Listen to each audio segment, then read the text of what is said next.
Depuis près de 40 ans, le département de l'Isère affirme son rôle de chef de file dans le domaine des enseignements artistiques, aux côtés des collectivités locales et des partenaires associatifs, par l'élaboration et la mise en œuvre de schémas départementaux.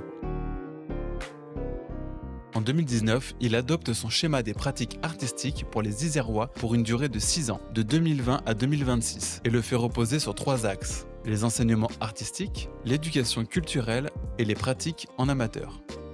Regroupant 76 établissements d'enseignement artistique et près de 20 000 élèves, l'enjeu majeur de ce schéma est de favoriser l'accès à une pratique artistique pour tous, partout en Isère.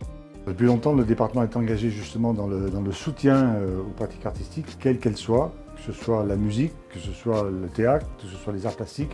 Et c'est important parce que ça nous permet d'avoir la possibilité de mailler tout le territoire de l'Isère. Un des principaux objectifs du schéma des pratiques artistiques pour les Isérois est d'accompagner la mise en réseau des établissements d'enseignement artistique par bassin de vie pour structurer une offre cohérente à l'échelle des territoires et créer des synergies pour l'élaboration de projets communs. Pour nous, c'est extrêmement important d'avoir des artistes qui viennent de l'extérieur pour apporter des choses que les professeurs n'apportent pas forcément dans les cours réguliers. Donc ça donne de la nourriture artistique à la fois aux élèves, mais aussi aux profs aussi.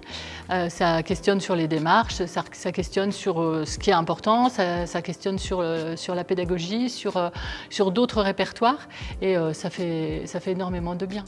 Le département soutient ainsi le développement d'une offre d'enseignement artistique de qualité en subventionnant les conservatoires et les écoles de musique, de danse et de théâtre, au titre de leurs projets pédagogiques et de leurs actions culturelles, avec un budget annuel s'élevant à plus de 1,88 million d'euros.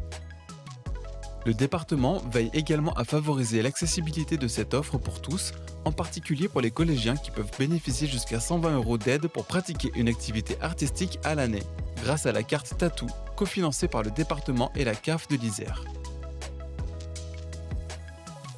Le deuxième axe du schéma consiste à accompagner les conservatoires et les écoles de musique, danse et théâtre vers un développement de l'éducation artistique et culturelle en direction d'autres publics que leurs élèves, de la crèche à l'EHPAD, en passant par l'école, qui permet de toucher tous les enfants de manière égale.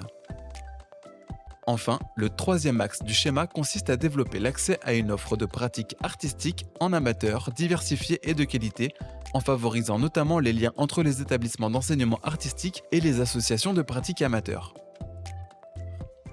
Le département réunit l'ensemble de ses partenaires lors d'un comité technique annuel et depuis 2023 autour d'un comité d'évaluation du schéma présidé par le sociologue Aurélien Jacouan. Cette démarche d'évaluation dans la durée a pour but de mesurer la mise en œuvre des objectifs fixés et leurs effets sur l'évolution des pratiques artistiques en Isère.